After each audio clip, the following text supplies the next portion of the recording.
Hello friends, welcome to secret of சமையல். இன்னைக்கு நம்மளோட சேனல்ல நாம பார்க்க போறது ஒரு ரெஃப்ரெஷிங்கான ட்ரிங்க். இது என்ன ட்ரிங்க் அப்படின்னா ஜீரா சோடா அப்படின்னு சொல்லுவாங்க. நாட்டில் வந்து ரொம்ப ரொம்ப ஃபேமஸ். சிக்கன்ஜி அப்படின்னு சொல்லுவாங்க. ஜீரணத்துக்கு ரொம்ப ரொம்ப நல்லது. ஹெவியா நீங்க சாப்பிடுறீங்க, ஒரு நான்வெஜ் சாப்பிட்றீங்க, அதுக்கப்புறம் உங்களுக்கு ஒரு மாதிரி இருக்கு அப்படின்னா கண்டிப்பா இந்த ட்ரிங்க் நீங்க குடிக்கலாம். ரொம்பவே நல்லா இருக்கும். கொஞ்ச நேரத்திலே ஒரு மாதிரி ரிலாக்ஸ்ட் ஆயிடுவீங்க. இந்த நெஞ்செரிச்சல் அந்த மாதிரி இதெல்லாம் இருக்காது. இதுல எல்லாமே நம்ம ஹெல்தியான ஐட்டம் தான் போட்டு செய்ய போறோம். வீடியோக்குள்ள போறதுக்கு முன்னாடி நீங்க என்னோட சேனலுக்கு இப்பதான் முதல் முறையா வரீங்கன்னா இந்த வீடியோ கீழே இருக்க சப்ஸ்கிரைப் பட்டனை மறக்காம பிரஸ் பண்ணிக்கோங்க. பக்கத்துல இருக்க நோட்டிபிகேஷன் பெல்லையும் மறக்காம கிளிக் பண்ணிக்கோங்க. அப்பதான் ஃபியூச்சர் நோட்டிபிகேஷன்ஸ் உங்களுக்கு உடனே வந்து சேரும்.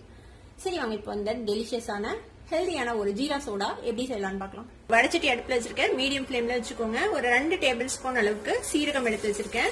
கூடவே ஒரு 8 ல இருந்து 10 மிளகு ரெண்டையும் இதுல போட்டு நம்ம வறுத்துக்க போறோம். மீடியம் ஃபிளேம்லயே வச்சு இதை வந்துட்டு வறுத்துக்கலாம். தீஞ்சிடக்கூடாது, நல்ல மனம் வரணும், அது வரைக்கும் மட்டும் நம்ம வறுத்துக்கலாம். இன்னைக்கு நான் கொஞ்சம் குவான்டிட்டி அதிகமா செய்யறேன். இதை வந்து சிரப் மாதிரி செஞ்சு நம்ம வந்துட்டு ஸ்டோர் பண்ணி வச்சுக்கலாம் ஃப்ரிட்ஜ்ல. தேவைப்படும் போது நீங்க வந்து இதை யூஸ் பண்ணிக்கலாம். சோடாலையோ இல்லைன்னா தண்ணிலையோ கலந்து குடிக்கலாம். நீங்க கம்மியா செய்றீங்கன்னா இது அப்படியே குவான்டிட்டியை பாதியா குறைச்சு நீங்க வந்துட்டு செஞ்சுக்கோங்க. பாருங்க, வறுபட்டுருச்சு. இப்போ நல்லா மனம் வருது. ரொம்ப தீச்சிடக்கூடாது. அடுப்பு ஆஃப் பண்ணிடலாம். இதை வந்து நம்ம ஒரு மிக்ஸி ஜார்ல மாத்தி இதை லைட்டா பொடி பண்ணிக்க போறோம். ரொம்ப பொடி பண்ணணும்னு அவசியம் இல்ல. லேசா கிரஷ் பண்ணி கொஞ்சம் 1-2 நம்ம இதை வந்து பொடி பண்ணி எடுத்துக்கலாம். இப்போ இது மாதிரி ஒரு கன்சிஸ்டன்சிக்கு இதை வந்துட்டு நம்ம பவுடர் பண்ணிக்கிறோம். பாத்தீங்கன்னா தெரியும், ரொம்ப நைஸா பவுடர் பண்ணல, லேசா குறைன்னு இருக்குது. இந்த மாதிரி பவுடர் பண்ணிக்கோங்க. ரொம்ப கம்மியா செய்றீங்கன்னா நீங்க இடிக்கிறதுல போட்டு இடிச்சு கூட எடுத்துக்கலாம். ஒரு வடச்சட்டியில நம்ம வந்துட்டு 1 கப் சர்க்கரை சேர்த்திக்கலாம். கூடவே நம்ம பொடி பண்ணி வச்சிருக்கோம்ல இந்த சீரகம் மிளகு, அதையும் சேர்த்திக்கலாம். கூடவே 1 கப் தண்ணி சேர்த்திக்கலாம். 2 டீஸ்பூன் பிளாக் சால்ட் அதையும் சேர்த்திக்கோங்க. கூடவே ஒரு 8 ல இருந்து 10 புதினா இலை பறிச்சு வச்சிருக்கேன், அதையும் சேர்த்திக்கலாம். அடுப்பு ஆன் பண்ணிக்கலாம். சர்க்கரை கரைஞ்சு கொதிச்சு ஒரு மாதிரி பிசு பிசுப்பு தன்மை வரும்ல, அது வரைக்கும் நம்ம இதை வந்துட்டு கொதிக்க வச்சுக்க போறோம். சர்க்கரை நல்லா கரைஞ்சி இப்போ கொதிக்க ஆரம்பிக்குது. இது இப்படியே வந்துட்டு ஒரு 4 ல இருந்து 5 நிமிஷம் கொதிக்கட்டும். அந்த பிசு பிசுப்பு தன்மை வர வரைக்கும் நம்ம இதை வந்துட்டு கொதிக்க வச்சுக்கலாம். இப்போ ஒரு 5 நிமிஷம் பக்கமா கொதிச்சிருக்கு. ஒரு மாதிரி பிசு பிசுப்பான ஒரு தன்மையில இப்போ இருக்கு. அதாவது நம்ம குலோப் ஜாமுன்கெல்லாம் ரெடி பண்ணுவோம்ல, அந்த மாதிரி ஒரு பிசு பிசுப்பான தன்மையில இப்போ இருக்கு. இந்த மாதிரி இருந்தா போதும். இதுக்கு மேல திக் பண்ண வேணாம். ஏன்னா நம்ம இது ஸ்டோர் பண்ணோம்னா உங்களுக்கு கிறிஸ்டலைஸ் ஆயிடும். இப்போ ஆஃப் பண்ணிடலாம் அடுப்பை ஆஃப் பண்ணிட்டு ஒரு 2 டீஸ்பூன் சாட் மசாலா பவுடர் எடுத்து வச்சிருக்கேன். எந்த பிராண்ட் வேணா நீங்க யூஸ் பண்ணிக்கலாம், இது சேர்த்திக்கலாம்.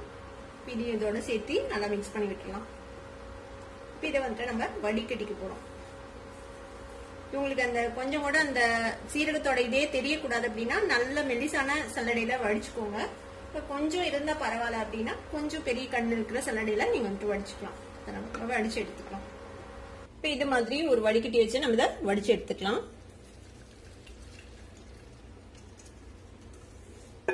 நல்லா இந்த சீரகத்தை எல்லாமும் நல்லா பிரஸ் பண்ணி நல்லா அதோட ஜூஸ் எல்லாம் இறங்குற மாதிரி வடிகட்டிக்கோங்க. மாதிரி நல்லா வடிகட்டியாச்சு. இது மாதிரி ஒரு கன்சிஸ்டன்சில இருக்கணும். இதை வந்துட்டு நல்லா ஆறுனதுக்கு அப்புறம் நீங்க ஒரு பாட்டில போட்டு ஃப்ரிட்ஜ்ல ஸ்டோர் பண்ணிக்கலாம். தேவைப்படும் போது நீங்க இதுல இருந்து ஒரு கரண்டியோ 2 கரண்டியோ தேவையான அளவுக்கு ஊத்தி நீங்க சோடா போட்டு மிக்ஸ் பண்ணி குடிக்கலாம். இது ஆறட்டும். அதுக்கப்புறம் நம்ம எப்படி இதை சோடால மிக்ஸ் பண்ணலாம் அப்படின்னு பாக்கலாம். இப்போ நம்மளோட சிரப் வந்துட்டு சூப்பரா ஆறிடுச்சு. இங்க பாருங்க, பாத்தீங்கன்னா தெரியும் எவ்வளவு திக்கா ஆயிடுச்சுன்னு சொல்லிட்டு. இந்த மாதிரி ஒரு கன்சிஸ்டன்சில தான் இருக்கணும் ஆறுனதுக்கு அப்புறம். இதை வந்துட்டு நீங்க ஒரு பாட்டில போட்டு ஃப்ரிட்ஜ்ல ஸ்டோர் பண்ணி வச்சுக்கலாம். இப்போ நம்ம இதை வச்சு எப்படி இந்த ட்ரிங்க் ரெடி பண்ணலாம்னு பார்க்கலாம். ஜீரா சோடா ஒரு கிளாஸ் எடுத்துக்கலாம். கிளாஸ்ல ஐஸ் கியூப்ஸ் எவ்வளவு வேணுமோ அந்த அளவுக்கு போட்டுக்கோங்க. இது வந்து நல்ல சில்லுன்னு குடிச்சிங்கன்னா ரொம்பவே நல்லா இருக்கும். அதனால கொஞ்சம் நிறைய ஐஸ் கியூப்ஸ் போட்டுக்கோங்க. நான் இன்னைக்கு வந்துட்டு சோடா வச்சு நான் இந்த ஜீரா சோடா செய்ய போறேன். உங்களுக்கு ஒருவேளை சோடா கிடைக்கல அப்படின்னா நீங்க இதுக்கு பதிலா ஸ்ப்ரைட் யூஸ் பண்ணலாம். இல்லனா உங்ககிட்ட ஈனோ இருந்துச்சுன்னா ஒரு 1/2 டீஸ்பூன் ஈனோ போட்டு நீங்க நல்லா கோல்டு வாட்டர் விட்டு செஞ்சீங்கனாலும் சூப்பரா இருக்கும். இப்ப இந்த சிரப் வந்துட்டு நம்ம தேவையான அளவு ஊத்திக்கலாம். 2 கரண்டி அளவுக்கு விட்டுறேன். இப்ப இதுல நம்ம வந்துட்டு சோடா ஊத்திடலாம். இதை நல்லா மிக்ஸ் பண்ணி விட்டு வந்துட்டு சர்வ் பண்ண வேண்டியதான்.